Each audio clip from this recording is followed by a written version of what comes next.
most women thinking about getting older automatically means getting weaker. What if that is not true? And today I'm here with Robyn. She has been training older women and men in their 60s, 70s, and 80s. And she has been training this population for over 20 years. Welcome to the Call Podcast. Thank you so much. I am so happy to be here. This is something that I love to talk about. I love helping my 60, 70, 80-year-old people. So I'm thrilled to be here. I'm so excited to have you here because this is the conversation that, as we keep talking about longevity, how we can learn from you for all these years and decades of experience and working, training the older population. I'm sorry if there is a better word than saying older population. I think there is a lesson here for all of us to learn in our 30s, in our 40s and 50s and beyond. So my first question for you is, Robyn, after 20 years working with older adults, what have they taught you about the human body that most people misunderstand?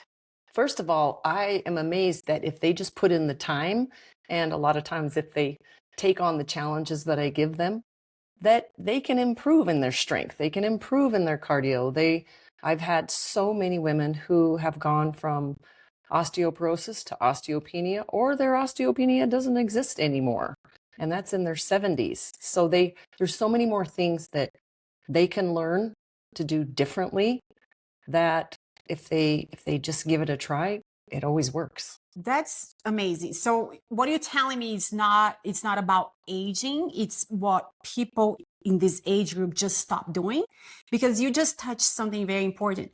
You were able to have some of your clients to reverse osteopenia. That's a big deal. So what surprises you when you have a 60-year-old who walks into your door and she's like, I need to start my training? From your experience, what are the most surprising aspect of that? For me, it's watching them and sometimes maybe the steps take a little bit longer, but they do learn new things and they can lift heavier weights as we go along. And they may not feel that way in the beginning, but I'm pretty sneaky on how I do it and getting them, oh no, just go pick those up. You'll be just fine. But with the proper guidance, they can totally get stronger. They can totally do more. And they're surprised. Sometimes I'm surprised, but I think I'm more like celebrating how much that they can actually do in such a short amount of time. You touched something very important, which is osteopenia. We all know after age 35, the loss of muscle starts happening, right? Mm-hmm.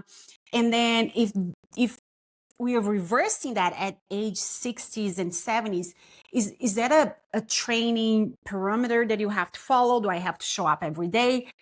It's week by week. I give them a little bit to do, and then we say, well, let's just try this. Because a lot of people think of working out, I have to work out for an hour. You don't have to work out for an hour.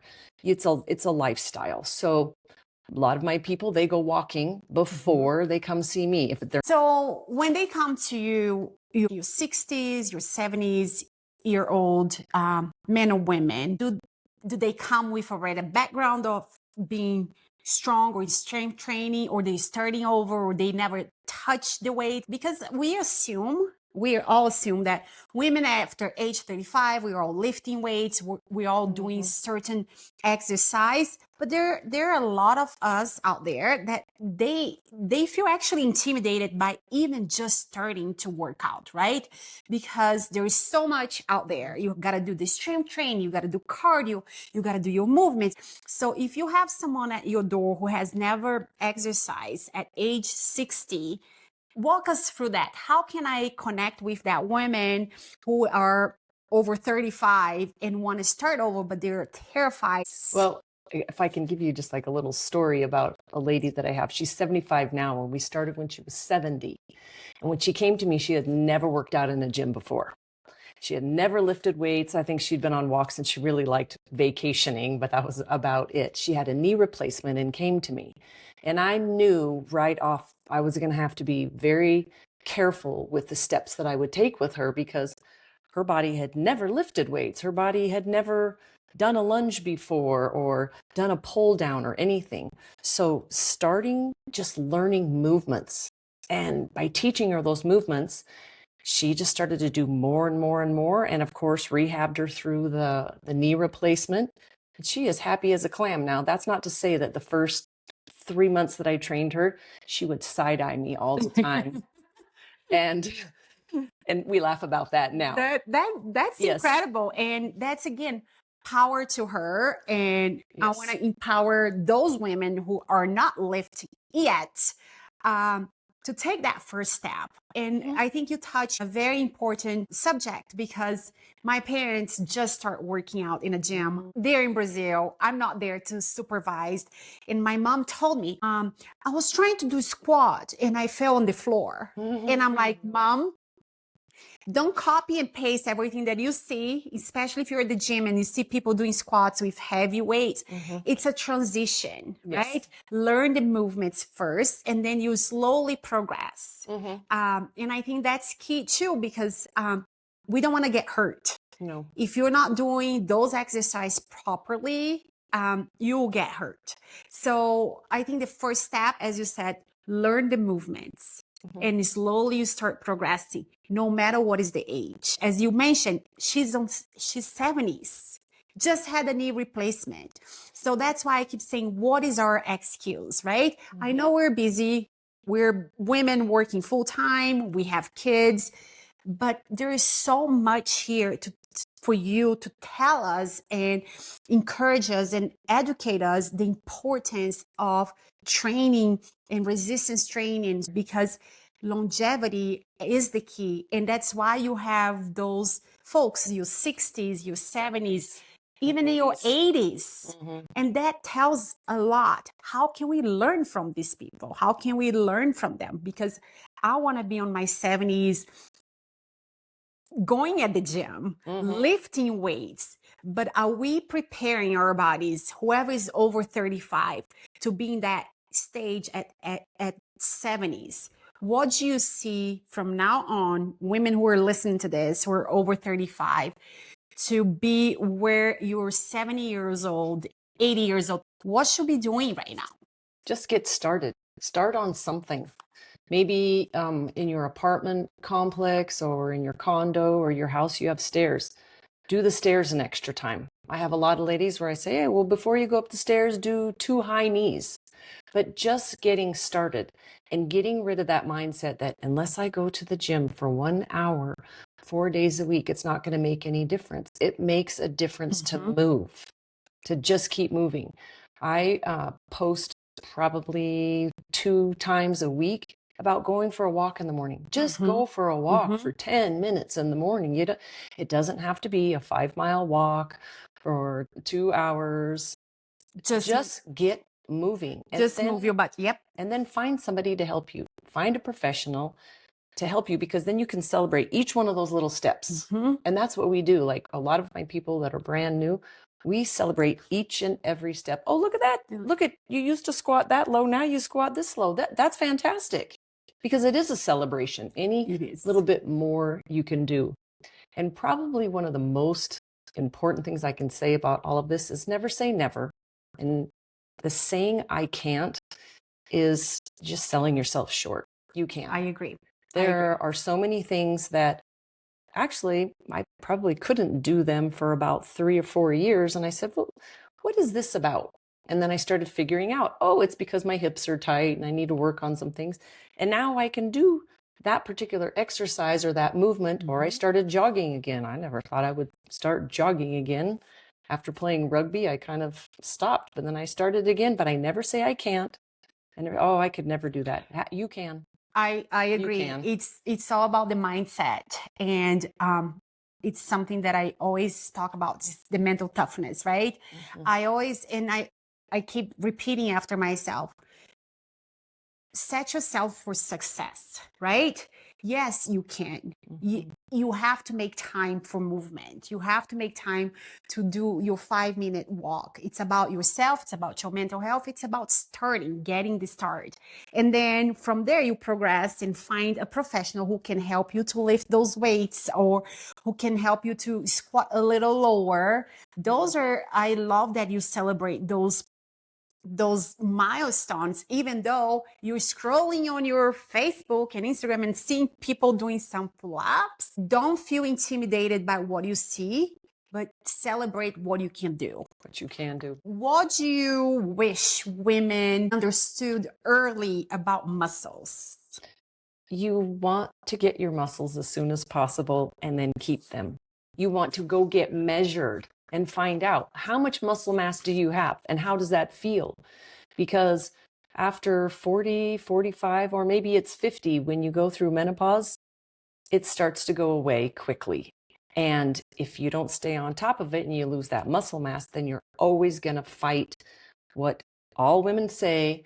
Oh, I'm starting to feel kind of thick around here and I don't want that. If you don't have the muscle, it is dang near impossible to get rid of it. Well, you got to go get a muscle test, like find out what your skeletal muscle mass is, find out what your body fat is. And I think a lot of women don't go get it because it's so emotional for them. This is just information. Go get it, find out the information. I wish that I would have had a body fat test and a skeletal muscle mass test when I was maybe 30. I'm just curious, what was my muscle mass back then? It's something that I check every single month in my 50s. I want to know how much muscle mass I have because it's the key to everything else that I do. You touched something that it's actually a little story from myself. A year ago, I have Kaiser insurance and I emailed my doctor and I said, I would like to do a body scan because I want to know what is my muscle density, my bone density. I want to be proactive. I have concerns I have a very hard time eating protein. So I'm concerned in general. And the response back was you have to pay out of pocket if you wanted that to be tested. But if you're 60 and above, that test is covered. And I responded back saying that by that time, my muscles are already gone, which is very discouraging because I ended up not doing the test. But I start being more conscious about resistance training, trying to do anything that I can possibly can to engage my muscles, to become stronger, to send those signals to my body, to my skeleton that, hey, I know I'm aging, but I'm not giving up here. We need to stay stronger. You need to stay together. And I think that's the time that we should, yes, you get your test, the body muscles are declining, but it's not the end of the road because you are proof that you were able to reverse osteopenia. So women on the menopause, they should be able to, if not reverse, at least try to keep up with their muscles. And how do we do that? Well, you need to eat protein. You need to make sure that you're eating enough. But you've got to do resistance training. You've got to pick up things. You've got to put down things. Stretching is lovely, but we've got to pick up heavy stuff. And you can do that anywhere. You can do that going up and down your stairs and carrying things. I have a client who goes to France for a couple of months and we train online. And it is hilarious, the things that we've used for weights. We've used heavy iron pots for lids and we've pushed them overhead because she can't travel to all these other little countries with all of her weights. So she takes a band and then we make use of things. One time we used her luggage. Another time we used a humidifier and we do weights with it. So we've come up with anything and everything. Make everything possible. And possible. It's funny because it's always easy to find excuses not to do things that we don't really love it. And it's hard. It's hard when you have a busy life trying to find time to go to the gym. But what I keep saying here with the call movement is like, you don't need to go to the gym to do resistance training. You don't need to go to the gym to challenge your body. You don't need to go to the gym to protect your muscles. You can do that from home. It's just the willpower. Yes. It's how much do you want? How much do you care? And what kind of body do you want to have when you're 70s or 80s? So I think that's the mindset that we're trying to create here. It's not your today, but it's you in 20, 30 years. Yeah. You've been in this business for 20 years. At this moment, women are losing a lot of weight and very fast. Can you tell us what happens when we lose muscle too fast? You'll definitely feel tired and your body will be exhausted, which makes you not really excited to do more activity at all. Yep. And when we lose weight, we've got to lose the proper weight. We don't want to lose our bone weight. We don't want to lose our muscle weight. And then it makes it so much harder to get fit or be able to change your shape, because you could like change your shape and look deflated, or you could change your shape and look fit. Right. That's the skinny fat. The skinny fat. Yep. The 80s, the skinny fat. We don't want to do that. And I think if more women knew how simple little things were to make a big difference, like people say to me, oh, they see me doing push-ups. Oh, I can't do push-ups. I'm like, well, I couldn't really do push-ups a while ago either. I started with them on the 3rd stair. Then I went down to the 2nd stair. Then I went down to the 1st stair. Pretty soon I was doing 5 on the ground, and now I can do 15 on the ground. But that took a lot of patience. And to get to that point. And again, it's progression. It's progression. And to have that grace with yourself, like, this is going to take some time, but I'll tell you, it's worth it. It's so worth it to take the time. And don't think about losing weight. Think about gaining muscle. But I think we need to touch on one thing with getting muscle. I think someone are still afraid that, like, if you're lifting weights, that you're going to get huge, and it's just not possible because we're women. I mean, between the two of us, we lift a ton of weights, and neither one of us is huge. Nope. That's a myth. But thank you for bringing this up. You are not going to get bulky by lifting weights. You're just going to get stronger. Yes. You want to get bulky, then you're going to talk about your protein intake. Oh boy. You're gonna have your registered dietitian.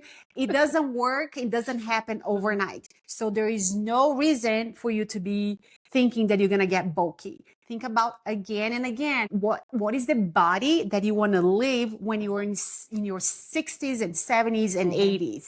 That's the body that you want to start to create right now. Don't be afraid. You're not gonna get bulky for lifting weights. Trust me. I've been lifting weight. You've been lifting weights. Forever. Yeah. Yeah. We're not going to a bodybuilding competition here. No. I actually tried once. You did? Well, when I started playing rugby, I thought it would be nice to have just a little bit more. And I just got stronger and stronger and stronger, and I couldn't get any size. And I was like, well, there's that. It's just not going to happen. And that was a lot of lifting. And I just got super strong. But I actually lost weight. But that's because my body fat was dropping and I was just getting stronger. It's interesting how the body reacts. Yeah. And it's a combination, right? It's a combination of a lot of different factors. It's just not lifting weights. All right. I'm going to move forward to her favorite subject, because that's how I see Robyn. I cannot talk about Robyn without thinking about kettlebells. She loves kettlebells. Yep.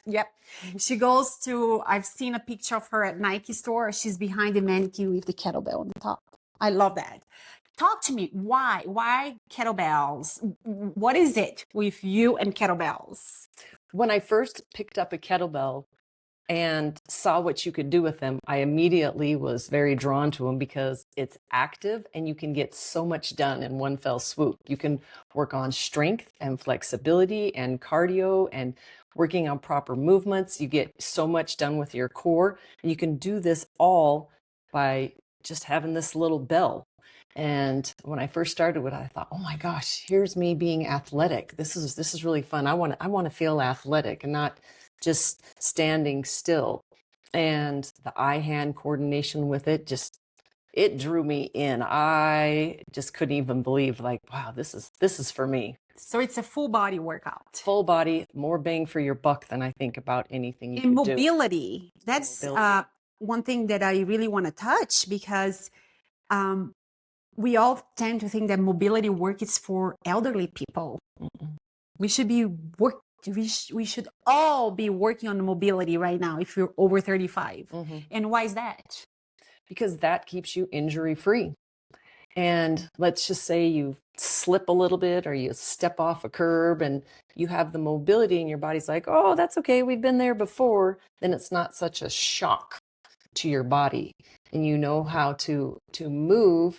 And like if you have to get something off the top shelf, you've reached up there before and oh, it's a little bit heavier. That's okay. I've done that before.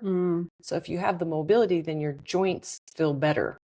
When I started playing rugby, I think it was year 3 when I discovered kettlebells.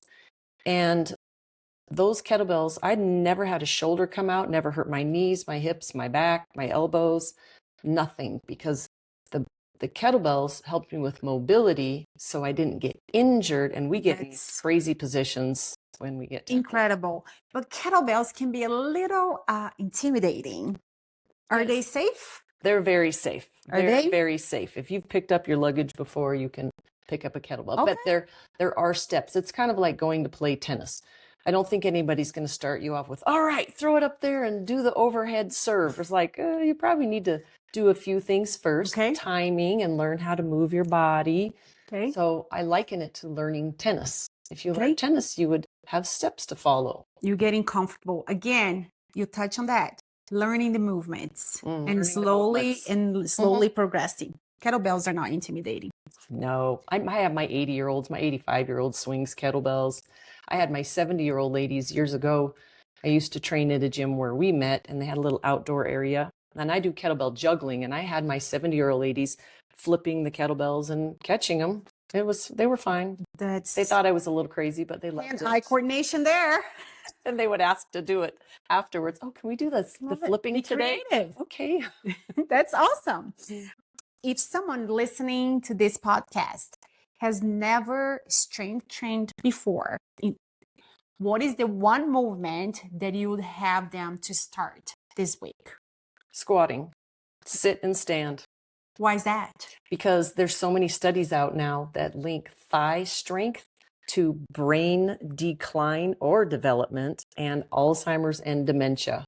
So you want to keep your thighs strong. Incredible. And if your thighs are strong, you'll get up and do things. If your thighs are weak, you're not going to feel like getting up and going for a walk or going and parking the car here and walking to dinner or whatever. Amazing. I just learned that. I did not know squatting is now being connected with brain. Wow. Okay. Squat, ladies. Squat 3 sets. What is it? For like beginners and intermediate levels. 5 times a day. Sit and stand from something 10 times. Okay. We're going to do that. Yes. And if you were intermediate, I would say start doing 3 times a day, sit on something lower and stand up, and then grab something and just hold it right here with good posture and sit and stand. What is good posture? Shoulders down and lift your chest just a little bit, and then always look straight ahead when you're getting started. You have a really great posture. Oh, thank you. Staring at you, sit nice and tall. Very nice. I like being tall, so I've always tall. Me too. Anyhow, what is the strongest 70 or 80 years old that you have seen or trained? I think of a client that I've had for 10 years now. When I met her, she was 2 years out from a double mastectomy. Oh. And now I'm going to tell you she's one of the strongest, but she's actually one of the smallest. She's about 5'2" and maybe 105 pounds. Okay. But through all the things that we've been through, and she's had a couple of other little things happen, like a weird tight thing that happened in her hamstring that goes right underneath her glute. And then she had something else in her neck. She doesn't stop. We find a way. Consistency. We find a way. She's like, Robyn, you can't do anything with my neck today. Okay. And then we do legs, we do core, we find any way we can to move. But she gets on and does some things, and I just look at her like, oh my gosh, you're 105 pounds, you're 76 now. And I don't feel like she's any less strong than when I met her 9 years ago. 9 years ago. Wow. So you've been training her for almost 10 years.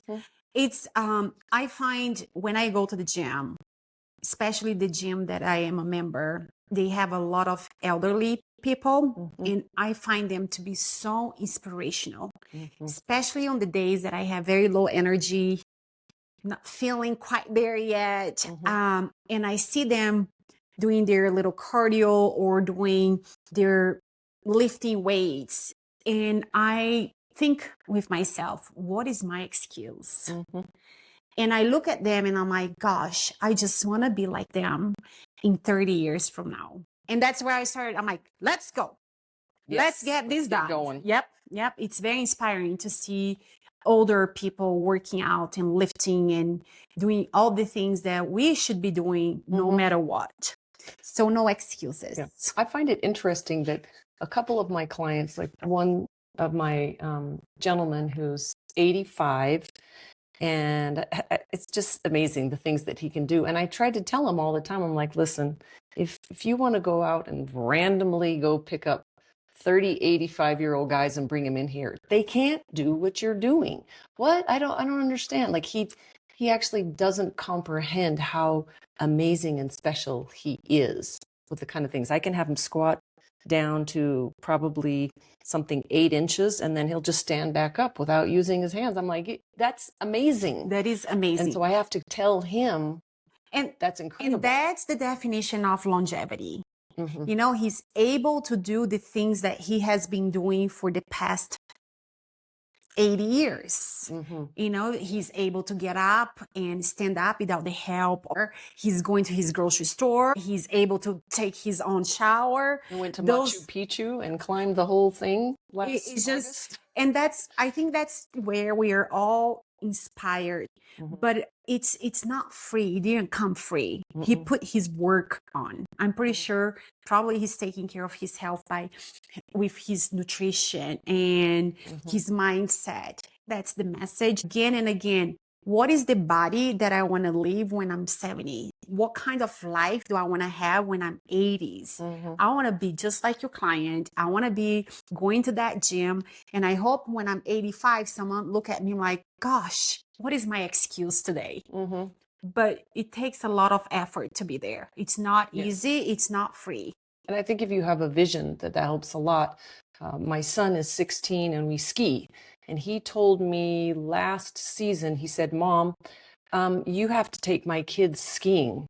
And I started doing some math on that. And it looks like I'm going to be skiing when I'm 75. Oh, bless your heart. He's only 16. So I'm thinking, well, looks like I got to keep going because my son is counting on me to go skiing with him 15 years from now. And you will. I will.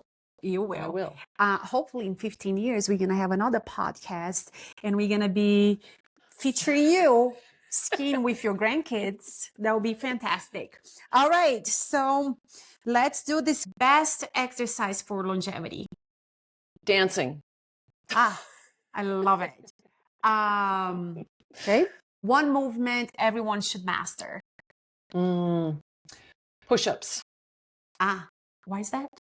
Because the upper body strength to be able to push yourself up from things is very important, and be able to move things around, get yourself out of a car, pick anything up that you want. And it also helps with osteopenia and osteoporosis for women. I love that. What should someone start doing today for their 80-year-old body? Go walking every single day and sit stand. Okay. Favorite kettlebell movement? Figure eights. Figure eights. My legs are out and then you circle it around. Figure eights. Oh, I love that. Awesome. Ladies, one last reminder. If you're a woman over 35, this is your reminder. Strength is not optional. It's your future. The habits that you build today, it's going to dictate the body that you're going to live in. So let's get stronger, ladies. And if you enjoy this podcast, please subscribe to the Call Movement or follow me on Instagram at Leticia Call. And this is Robyn, and I'm so glad to have you here today. Thank you. Thank you.